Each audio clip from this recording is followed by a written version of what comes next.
दोस्तों finasteride tablet के बारे में आपने काफ़ी कुछ सुना होगा। अक्सर ये कहते हुए सुना है हमने, और पहले मैंने भी ये बोला था कि फिनेस्ट्राइड टेबलेट से लिबिडो आती है, सेक्सुअल डिज़ायर कम होती है, क्योंकि फिनेस्ट्राइड के साइड इफेक्ट से टेस्टोस्टेरोन हार्मोन कम होता है। तो जिसके कारण फिनेस्ट्राइड टेबलेट्स नहीं लेनी चाहिए इंसानों को, स्पेशली जो हेयर लॉस से परेशान होते हैं या हेयर ट्रांसप्लांट के बाद फिनेस्ट्राइड टेबलेट नहीं लेनी चाहिए। लेकिन अब मैं बोलता हूँ कि फिनेस्ट्राइड टेबलेट 5 से 6 महीने हेयर ट्रांसप्लांट के बाद जरूर लेनी चाहिए। और अगर आप हेयर फॉल से परेशान हो और आपका डॉक्टर एक लिमिट डोज में, एक सही डोज में आपको फिनेस्ट्राइड टेबलेट प्रिस्क्राइब करता है तो आपको लेनी चाहिए। क्यों मैं ऐसा बोल रहा हूँ, क्या आखिर रीज़न है कि फिनेस्ट्राइड टेबलेट लेनी चाहिए, और जो भी अफवाहें उड़ी हुई है इसके साइड इफेक्ट को लेके, जो भी क्वेश्चंस आपके मन में आते हैं, जो भी सवाल आपके मन में फिनेस्ट्राइड टेबलेट को मन लेके आते हैं, उन सारे सवालों का जवाब इस वीडियो के एंड तक आपको मिल जाएगा। उसके बाद आप भी फिनेस्ट्राइड टेबलेट लेने से नहीं घबराएंगे। तो सबसे पहले जानते हैं कि फिनेस्ट्राइड आखिर करती क्या है। फिनेस्ट्राइड जो है वो टेस्टोस्टेरोन हार्मोन को डीएचटी हार्मोन में कन्वर्ट होने से रोकती है। ये डीएचटी जो होती है आपकी हेयर फॉल भी करती है। इसके साथ साथ कुछ पुरुषों में 40 से 45 साल की एज हो जाने पे उनमें प्रोस्टेट ग्लैंड की ग्रोथ को भी बढ़ाती है। प्रोस्टेट ग्लैंड की ग्रोथ बढ़ना एक बीमारी होती है, तो जिसके कारण बहुत सारी प्रॉब्लम्स आती है। खैर उसको कम करने के लिए फिनेस्ट्राइड टेबलेट दी जाती है। इसके साथ साथ क्योंकि ये डीएचटी ब्लॉकर है, इसलिए हेयर फॉल में भी काम करती है, तो हेयर लॉस के पेशेंट को भी ये दी जाती है।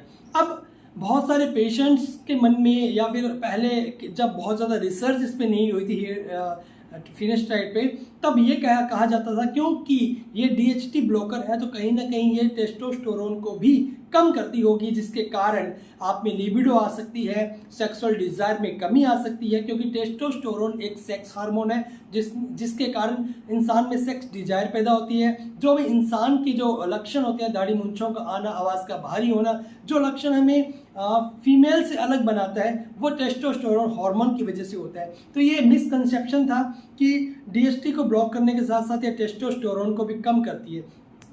तो आज की वीडियो में हम जानेंगे, सारी बातों को अच्छे से डिटेल से समझेंगे। मैं डॉक्टर राजेश स्वागत करता हूं आपके इस वीडियो में। सबसे पिछले 2-3 सालों में काफ़ी सारी रिसर्च हुई है फिनेस्ट्राइड टेबलेट पे। तो रिसर्च में ये देखा गया है कि जो पेशेंट 2 साल 3 साल तक भी ले रहे हैं इसको, उनको भी साइड इफेक्ट नहीं हुआ अगर वो एक फिक्स लिमिटेड डोज में ले रहे हैं। अगर एक्स्ट्रा डोज में लेंगे तो ऑब्वियस सी बात है कोई भी चीज़ साइड इफेक्ट कर सकती है।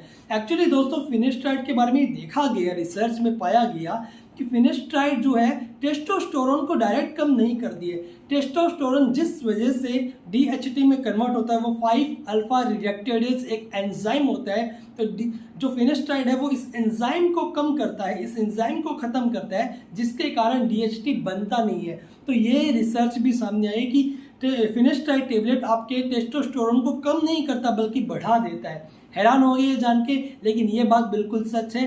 टेस्टोस्टेरोन को बढ़ाता है। कैसे बढ़ाता है मैं आगे एक्सप्लेन करता हूँ। एक्चुअली टेस्टोस्टेरोन कन्वर्ट होता है 5 अल्फा रिडक्टेडेज एंजाइम की वजह से डीएचटी में, लेकिन ये इस एंजाइम को ब्लॉक कर देता है, जिसके कारण पहले कुछ टेस्टोस्टेरोन हार्मोन जो डीएचटी में कन्वर्ट हो रहा था, अब वो हार्मोन डीएचटी में कन्वर्ट होके ना होके अपनी जो टेस्टोस्टेरोन फॉर्म में रहेंगे। तो आधा टेस्टोस्टेरोन पहले बन रहा था डीएचटी, लेकिन अब डीएचटी में वो नहीं बन रहा, तो उसकी अमाउंट टेस्टोस्टेरोन हार्मोन की अमाउंट बढ़ जाती है।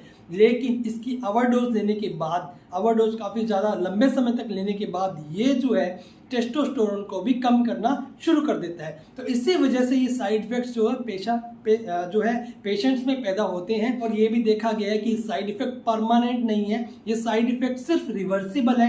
यानी जब तक आप मेडिसिन खा रहे हो, मतलब किसी ने बहुत ज़्यादा मेडिसिन खाई है 3 साल 4 साल और डोज ज़्यादा लिए, हैवी डोज में लिए, तो उसको साइड इफेक्ट्स तब तक ही आएंगे जब तक वो मेडिसिन खा रहा है। जैसे ही उसने मेडिसिन खानी शुरू कर दी, छोड़ दी, वैसे ही जो है टेस्टोस्टेरोन बिल्कुल नॉर्मल होके वापस से डीएचटी बनाने लग जाएगा, और जो है जो साइड इफेक्ट्स थे वो वापस नॉर्मल हो जाते हैं, तो इंसान बिल्कुल नॉर्मल हो जाता है। तो आपके मन में एक सवाल जरूर आता होगा कि अगर फिनेस्ट्राइड जो है हेयर फॉल की मेडिसिन है, हेयर फॉल को रोकने का काम करती है, तो फिर हेयर ट्रांसप्लांट के बाद जो डॉक्टर्स हैं वो फिनेस्ट्राइड क्यों देते हैं? क्योंकि हेयर ट्रांसप्लांट में न्यू हेयर्स जो हैं वो शिफ्ट कर दिए गए हैं। तो सबसे पहले इसका रीज़न मैं बता देता हूँ कि अमेरिकन अकेडमी ऑफ कॉस्मेटोलॉजी ने ये पाया है कि हेयर ट्रांसप्लांट के बाद या फिर नॉर्मल कंडीशन में भी फिनेस्ट्राइड जो होता है कुछ हेयर्स को, बेबी हेयर्स को ग्रो करवाने में मदद करता है। जो हेयर्स डीएसटी के कारण ब्लॉक हो जाते हैं या उनकी ग्रोथ रुक जाती है, तो वो हेयर्स जब आप फिनेस्ट्राइड खा रहे हो तो डीएसटी बनेगा नहीं, तो वो वापस से अपनी नॉर्मल शेप में आ सकते हैं। इसलिए हेयर ट्रांसप्लांट के बाद डॉक्टर्स फिनेस्ट्राइड टेबलेट 6 से 9 महीने के लिए प्रिस्क्राइब करते हैं लिमिटेड डोज में, नॉर्मली 1 mg, जो कि एक रोजाना खाने से कोई साइड इफेक्ट पैदा नहीं होता। तो ये पाया जाता है कि इसे खाने से बेबी हेयर्स हैं वो अच्छी ग्रो करने शुरू कर सकते हैं और आपके जो एग्जिस्टिंग हेयर्स हैं वो गिरने से बचे, प्लस उनकी ग्रोथ अच्छी हो जाए। और अब बात करते हैं कि फिनेस्ट्राइड को बंद करने देने से क्या वापस से हेयर फॉल शुरू हो जाता है। अगर आपको एक्सट्रीम लेवल का हेयर फॉल हो रहा है और फिनेस्ट्राइड अकेले फिनेस्ट्राइड खा रहे हो, तो आपको फिनेस्ट्राइड बंद करने से बिल्कुल वापस हेयर फॉल शुरू हो सकता है। तो अब ये स्क्रीनशॉट आप देख सकते हो, इसमें लिखा हुआ है कि जस्टिन बीबर जैसे काफ़ी बड़े सेलिब्रिटीज़ ने भी फिनेस्ट्राइड टेबलेट खाई है, यहाँ तक कि वीरेंद्र सहवाग और हार्दिक पांड्या, अभी लेटेस्ट में ही अभी राजपाल यादव ने जो हेयर ट्रांसप्लांट करवाया तो उन्होंने भी फिनेस्ट्राइड टेबलेट खाई है। और आपको एक सीक्रेट की बात बताता हूँ, मैंने भी 2 साल तक फिनेस्ट्राइड की टेबलेट खाई है, उसके बावजूद आज मेरे 2 बेबी हैं और मुझे किसी तरह की कोई प्रॉब्लम नहीं है। तो ये मेरा पर्सनल एक्सपीरियंस भी है और इसके अलावा बहुत सारे पेशेंट को मैंने दिया है। जब से ये रिसर्च वगैरह सामने आई तब से लेके अब तक मैंने लगभग हर पेशेंट को दिया, उसमें से 90% पेशेंट फिनेस्ट्राइड 6 से 9 महीने खाते हैं और एक भी पेशेंट ने किसी तरह की कोई कंप्लेंट नहीं की। एक पेशेंट था, उसने मुझे कंप्लेंट की कि मुझे फिनेस्ट्राइड से नाइट फॉल होता है, जबकि फिनेस्ट्राइड के साइड इफेक्ट में नाइट फॉल तो है ही नहीं। फिर कुछ साइकोलॉजी भी हो जाती है, मन में घबरा जाते हैं इधर उधर से पढ़ के, तो जिसके कारण नाइट फॉल हो सकता है घबराहट से, तो हमने उसकी फिनेस्ट्राइड बंद कर दी।